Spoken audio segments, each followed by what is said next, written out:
Togo, message de vœux 2023 de Jean-Pierre Fabre, ANC Togo, publié le 1er janvier 2023 par Miadjo. Mes chers compatriotes, au seuil de l'année 2023, je voudrais, au nom de l'ANC et en mon nom personnel, adresser à chacun de vous et à vos familles respectives, mes vœux ardents de santé, de succès et de prospérité. Je souhaite à tous une nouvelle année paisible et radieuse, une année qui verra se renforcer et s'étendre davantage notre lutte opiniâtre pour la réalisation de l'alternance et du changement politique auquel nous aspirons tous. Nous remercions Dieu Tout-Puissant qui nous protège, nous guide et nous donne la force et le courage de surmonter tous les obstacles dressés sur notre chemin pour empêcher ou retarder notre marche inexorable vers la libération du Togo et du peuple togolais souverain, des griffes de la dictature. Mon engagement personnel et celui de mon parti, l'ANC et de ses militants, s'inscrivent résolument dans ce sens. En effet, le Togo auquel aspirent massivement les populations togolaises, sur le territoire national et dans la diaspora, est un pays aux antipodes de ce que nous connaissons aujourd'hui, après 60 ans d'un régime d'imposture et de forfaiture. Nous avons la ferme ambition de faire en sorte qu'une fois libéré des griffes de la dictature, notre pays le Togo ne puisse plus jamais replonger dans les abîmes abjects de la mystification, du népotisme, de la division, du tribalisme et du pillage des ressources nationales. Celui qui s'y risquerait, verrait indubitablement dresser contre lui toutes les populations, toutes ethnies confondues. Nous voulons rassurer et protéger les populations civiles. Nous voulons rassurer et protéger les forces de défense et de sécurité. Nous voulons restaurer la confiance entre des populations d'origines différentes, qui vivent en communauté sur cette terre de nos aïeux, depuis des générations. Nous voulons redonner à la vie politique sa dignité, avec l'élégance, le respect et la sincérité qu'elle requiert. Nous voulons restaurer l'indépendance et la souveraineté de notre cher pays le Togo au sein du concert des nations. C'est notre ambition pour le Togo, c'est notre profession de foi. Avec l'alternance et le changement, l'arbitraire et le tribalisme sous toutes ses formes, seront combattus et éradiqués sur la terre de nos aïeux. J'ai pris et je réitère à ce sujet, au nom de l'ANC, des engagements très clairs qui constituent pour moi un défi personnel. Je puis dire que la principale ligne directrice de l'action politique de notre parti est précisément cet engagement ferme, constant et inébranlable aux côtés des populations togolaises en lutte pour l'alternance et le changement. Des populations togolaises déterminées à mettre un terme à des décennies de violence et de terreur, d'arrestations arbitraires, de tortures et d'assassinats, de duplicité, de falsification et de fraude électorale, de corruption, de mensonges et d'achat de conscience, de brutalité policière et de coups de force permanents. Togolaises, Togolais, mes chers compatriotes, la tâche est lourde, après complexe, elle est même périlleuse à mains égards. Elle exige probité, sacrifice et abnégation dans la vérité. Elle exige constance et persévérance, loyauté et sincérité. Et je demeure pleinement convaincu que c'est avec l'ensemble des forces vives de la nation sur le territoire national aussi bien que dans la diaspora, que nous bâtirons un autre Togo. Un Togo démocratique, uni et réconcilié. Un Togo résolument engagé dans un développement durable et partagé. Un Togo où la sécurité pour tous et pour chaque citoyen sera garantie. Un Togo tel que rêvé et conçu par les pères de l'indépendance et fondateurs de la nation togolaise. Un état de droit. L'heure est donc et toujours à la réflexion, à l'action pour opérer le sursaut patriotique qui sortira le Togo de l'ornière. L'heure est toujours à des discussions politiques sérieuses et crédibles, visant de réelles réformes politiques et électorales. L'heure est toujours aux mesures courageuses, concrètes et adéquates, visant l'alternance et le changement auquel aspire le peuple togolais. L'heure est encore à la poursuite et à l'intensification de notre mobilisation contre l'injustice et l'oppression, contre l'arbitraire et la violence, contre la corruption et les coups de force permanents, contre l'usurpation du pouvoir et la malgouvernance, contre le népotisme et le tribalisme, contre la falsification et la fraude électorale. L'heure est surtout à la remobilisation des populations et à la préparation des prochaines échéances électorales, en bon ordre, dans la rigueur de l'action politique, dans l'ardeur au travail sur le terrain. Le régime RPT UNIR ne peut prétendre que les élections se gagnent dans les urnes, lorsque, en 2005, il a dû massacrer au moins 500 personnes, rapport Doudoudine, avant de se proclamer vainqueur, lorsque, en 2010, il a fait saisir par la gendarmerie tous les procès-verbaux du candidat Jean-Pierre Fabre avant de se proclamer vainqueur, lorsque, en 2015, il s'est empressé de se déclarer vainqueur alors que la CENI n'avait examiné que 14 procès-verbaux sur 42 et lorsque, en 2020, il s'est empressé de proclamer des résultats préfabriqués, après avoir traficoté abondamment et à ciel ouvert,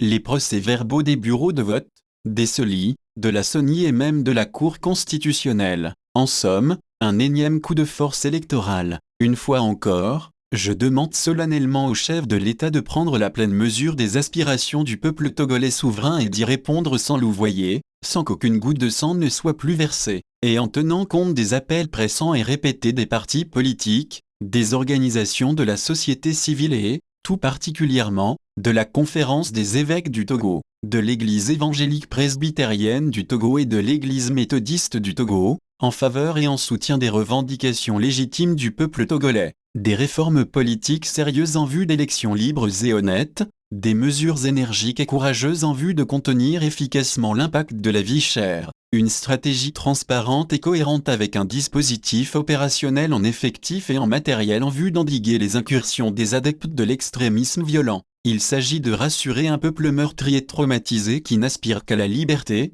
à la justice, au respect des droits de l'homme et des principes de l'état de droit, de la démocratie et de la bonne gouvernance. Je réitère mon appel aux forces armées togolaises pour qu'elles prennent leur place aux côtés des populations togolaises et n'entravent pas la marche de la nation togolaise. L'armée nationale devra reprendre sa vocation républicaine et apolitique, au service de la nation tout entière et non d'un clan, d'un parti politique ou d'une personne. J'appelle la communauté internationale à une lecture juste de la situation qui prévaut au Togo, et à une bonne compréhension des aspirations profondes du peuple togolais opprimé et excédé par 60 ans de dictature, 60 ans de bâillonnement de tous les mécanismes de l'alternance démocratique, avec, il faut le déplorer, le soutien actif ou tacite, la complicité de pays et d'institutions traditionnellement amis et partenaires du Togo. C'est le lieu d'inviter les pays et institutions de la communauté internationale, traditionnellement amis et partenaires du Togo et des pays du continent africain, à écouter d'une oreille plus attentive et moins arrogante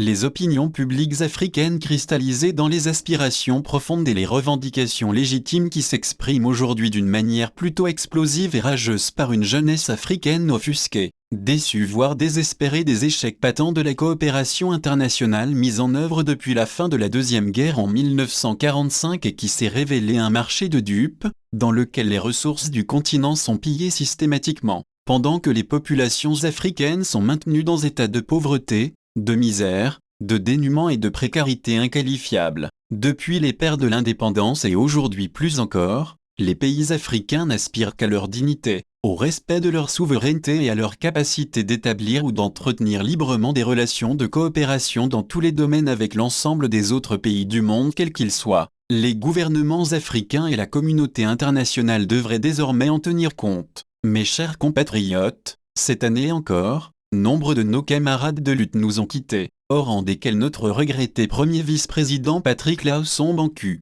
Je réitère les sincères remerciements du parti à tous les militants et sympathisants qui se sont mobilisés pour offrir à notre grand camarade et compagnon de lutte des obsèques émouvantes et dignes. Nous déplorons la disparition de nombreux autres camarades et responsables fédéraux à la suite du premier vice-président. Nous déplorons également les populations civiles massacrées ainsi que les soldats des forces de défense et de sécurité tombés lors des attaques terroristes perpétrées essentiellement dans la partie septentrionale de notre pays. En saluant la mémoire de tous ces compatriotes tombés pour le Togo, nous avons une pensée compatissante pour leurs familles respectives. Nous réitérons nos vœux de prompt rétablissement à tous les blessés et mutilés. Nous avons toujours, comme chaque année à pareil moment, une pensée compatissante pour toutes celles et tous ceux qui, l'âme en peine, passent cette fin d'année dans la tourmente et l'affliction, la tristesse et la désolation, victimes des dérives et autres exactions de ce régime. Il s'agit notamment des prisonniers politiques, des populations réfugiées, déplacées ou contraintes à l'exil et à la clandestinité, les femmes et les commerçants ruinés dans les incendies des marchés, les personnels de la santé qui, sans grands moyens et dans un cadre professionnel délabré et laissé à l'abandon, se battent nuit et jour pour sauver des vies, tous les travailleurs togolais, en particulier les enseignants, qui luttent pour l'amélioration de leurs conditions de vie et de travail, la jeunesse en détresse, sans emploi et sans perspective, exposée à toutes les tentations et à tous les dangers d'un monde en désarroi, à tout, Je réitère ma pleine solidarité et mon plein soutien, et je demande une fois encore la libération immédiate et sans condition de tous les prisonniers politiques, togolaises, togolais, mes chers compatriotes. Le Togo et son devenir appartiennent à toutes les Togolaises et à tous les Togolais, sans aucune distinction. Toutes les Togolaises et tous les Togolais ont, individuellement et collectivement, le droit de voir combler leur soif de liberté et de justice. Mais il ne tient qu'à chaque Togolaise et à chaque Togolais et donc à chacun de nous et à nous seuls, de mener à son terme la lutte de libération de notre pays. Voilà pourquoi, au seuil de cette année 2023 qui commence, je vous invite tous à une vigilance renouvelée et plus forte que jamais en vue d'une mobilisation générale décisive, dans un grand mouvement citoyen de libération nationale. Soyez tous à ce rendez-vous pour notre cher pays le Togo. Soyons tous à ce rendez-vous pour la patrie. Bonne et heureuse année 2023 à tous, et que Dieu vous bénisse tout. Ablod GBADJA. Lomé, le 31 décembre 2022, le président national de l'ANC Jean-Pierre Fabre,